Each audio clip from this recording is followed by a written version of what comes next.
जब मैं लगभग 16 साल का था, मैं एक छोटे शहर में रहता था। हमारे पड़ोस में एक अबैंडन्ड हाउस था। ये इतना बड़ा था कि इसे हवेली कहा जा सके, लेकिन ये कुछ सालों से बंद पड़ा था। गर्मियों की छुट्टियों में मैंने इस घर को एक्सप्लोर करने का सोचा। मेरे सारे दोस्त भी राज़ी हो गए। एक दिन शाम के समय हम चोरी छुपे उस घर में घुस गए। घर के अंदर का कुछ हिस्सा जला हुआ था और कुछ हिस्सा अब भी अच्छा था, पर वो काफ़ी पुराने ज़माने का था। हमने घर के ऊपर और नीचे के हिस्से को देखा, यहाँ तक कि स्टोर रूम को भी, कि तभी मेरे सामने से कुछ काली चीज़ दौड़ते हुए गई। मैं डर गया। फिर मैंने सोचा शायद ये कोई गिलहरी होगी। ये सोचकर मैंने अपने डर को कम किया। फिर मैं दूसरी मंजिल पर पहुंचा। मेरे दोस्त भी मेरे पीछे पीछे वहां आए। वहां एक कमरा था। मैंने उस कमरे को खोलकर देखा। कमरे के अंदर एक टेडी बियर था जो कुर्सी पर बैठा हुआ था। उसकी हाइट एक लंबे आदमी जितनी थी। हम एक पल के लिए डर गए, फिर भी हम नहीं रुके। हम तीसरी मंजिल पर पहुंचे। वहां एक और कमरा था जिसका दरवाज़ा खुला था। हम वहां गए और अपनी छानबीन शुरू की। उतने में मेरे एक दोस्त ने हमें छत की ओर देखने को कहा। वहां लिखा हुआ था गेट आउट। ये देखकर हम हंसने लगे। फिर अचानक मेरे दोस्त ने कहा कि मेरे पीछे कुछ है। मैंने टॉर्च घुमाकर वहां देखा। वहां कुछ नहीं था। इन सबको इग्नोर करते हुए हम फिर से दूसरे मंजिल पर गए। जब हमने उस दूसरे मंजिल के कमरे को देखा, तब उस कमरे में से टेडी बियर गायब था। हम सब डर गए और जितना जल्दी हो सके इस घर से बाहर निकलना चाहते थे। हम नीचे गए। एक दरवाज़ा था जो किचन से जुड़ा हुआ था, जिससे बाहर जाया जा सकता था। इसलिए हम किचन की ओर भागे। हमने वहां देखा कि टेडी बियर डाइनिंग टेबल पर बैठा था। उसका चेहरा हमारी तरफ था, जैसे कि वो हमें घूर रहा हो। मैंने छत की ओर देखा। छत पर लिखा हुआ था लास्ट वार्निंग, गेट आउट। हम सब बाहर निकलना चाहते थे। मैं किचन से भागने के लिए आगे बढ़ा, पर ज़्यादा आगे बढ़ नहीं सका क्योंकि वहाँ एक आदमी खड़ा था।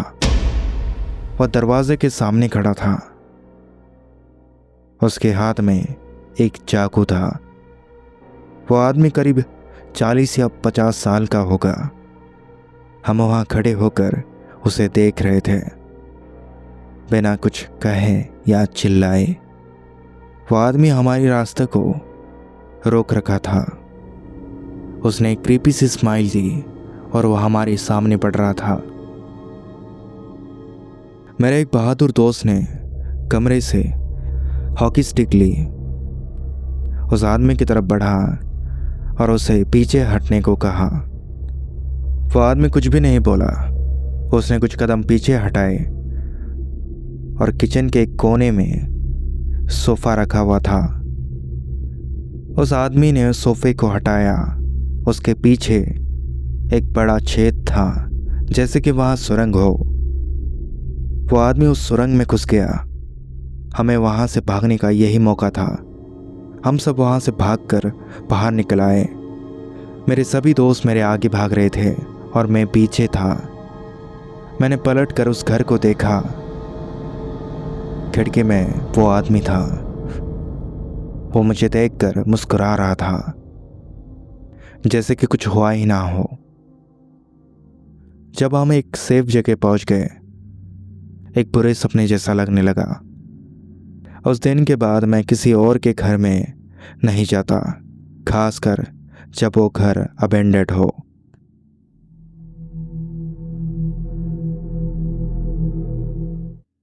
ये करीब 2 साल पहले की बात है। हमारे टाउन में एक घर था जिसे 10 साल पहले छोड़ दिया गया था। वो एक पुराना घर था जो पेड़ों और घास से घिरा हुआ था। जब किसी ने इसे नहीं खरीदा तो सबने इसे भूतिया कह दिया। ये घर धीरे धीरे पेड़ पौधों से ढक गया और इसे खंडर बनने के लिए छोड़ दिया गया। मुझे हमेशा से इस तरह की जगहों को जानने की बहुत दिलचस्पी थी। एक दिन मैंने ठान लिया उस घर में जाने का, तो मैंने अपना बैग पैक किया, अपने साथ कुछ फ्लैश लाइट साथ ली और उस घर की ओर निकल पड़ा। जब मैं घर से बाहर निकला तो शाम हो चुकी थी। आसमान में काले बादल छाए हुए थे। किसी भी समय बारिश हो सकती थी। उससे पहले मुझे उस घर तक पहुंचना था, इसलिए मैं तेजी से चलने लगा। उस घर तक जाने के लिए एक कच्चा रास्ता था। उस रास्ते पर मेरे अलावा और कोई भी नहीं था। आमतौर पर मैं ऐसी जगहों पर अपने दोस्तों के साथ जाता हूँ, पर एक घर थोड़ा नज़दीक था। घर तक पहुँचने में मुझे 7 मिनट का टाइम लगा। वह घर मेरे सामने था, जिसे खास तौर पर किराएदारों के लिए बनाया गया था। घर 2 मंजिला था। घर के अगल बगल में घास उगी हुई थी और खिड़कियों के कांच टूटे हुए थे। रात में ये जगह और भी ज़्यादा डरावनी लग रही थी। मैंने सोचा कि सबसे पहले खिड़की से अंदर झांक कर देखूं कि अंदर कोई है तो नहीं। मैंने फ्लैशलाइट जलाई। टूटी हुई खिड़की से अंदर झांक कर देखा, लेकिन अंदर कुछ नहीं था। अंदर का माहौल बिल्कुल शांत था। मेरे अलावा वहाँ और कोई भी नहीं था। फिर मैं मेन डोर की तरफ बढ़ा। दरवाज़ा धकेला, पर वो खुला नहीं।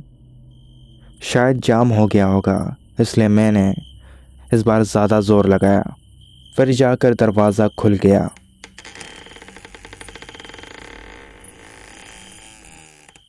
मैं घर के अंदर दाखिल हुआ। हॉल में एक पुराना सोफ़ा था जो फटा हुआ और धूल से भरा हुआ था। दीवारों पर फोटो लटकाई हुई थी।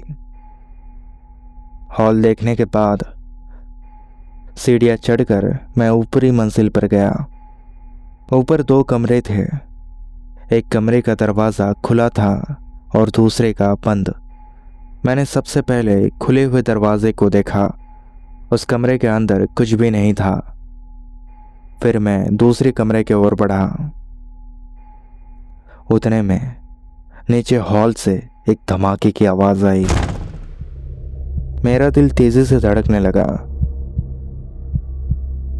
जब मैं नीचे गया, मैंने टॉर्च को चारों तरफ घुमाया, लेकिन मुझे कुछ भी ऐसा नहीं मिला जिससे ये आवाज़ हुई हो। अब मुझे यहाँ बुरा फील हो रहा था। मुझे लगने लगा कि अब मुझे यहाँ से चले जाना चाहिए।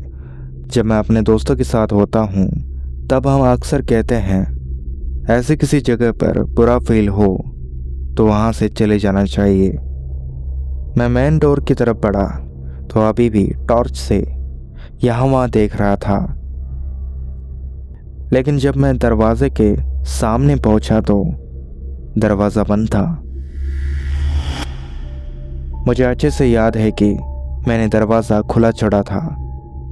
मैंने दरवाजे का हैंडल खींचा, लेकिन वो खुला नहीं। मैं घबरा गया, ये जानकर कि मेरे अलावा भी वहाँ और कोई था जिसने मुझे अंदर बंद कर दिया। मैं जल्दी से टूटे हुए खिड़की से बाहर कूदा। जब मैं टॉर्च बंद कर भाग रहा था, घर से थोड़ा दूर आया, तब सामने से रोशनी आई। वो 2 पुलिस की गाड़ियाँ थी जो उस पुराने घर की ओर बढ़ रही थी। मैं छिपकर ये देख रहा था। वो गाड़ियाँ उस घर के पास जाकर रुक गई। पुलिस ऑफिसर नीचे उतरे और उस घर में चले गए। मैं 1 मिनट तक ये देखता रहा, फिर मैं अपने घर आ गया। मुझे नहीं पता था कि पुलिस वहाँ क्यों आई थी। मैंने कई दिनों तक इसके बारे में जानकारी इकट्ठा की, लेकिन मुझे कुछ भी नहीं मिला। शायद आम जनता के लिए कुछ भी जारी नहीं किया गया। जो कुछ वहाँ हुआ, अच्छी बात यह थी कि पुलिस ने मुझे वहाँ नहीं देखा और मैं सही सलामत घर आ गया।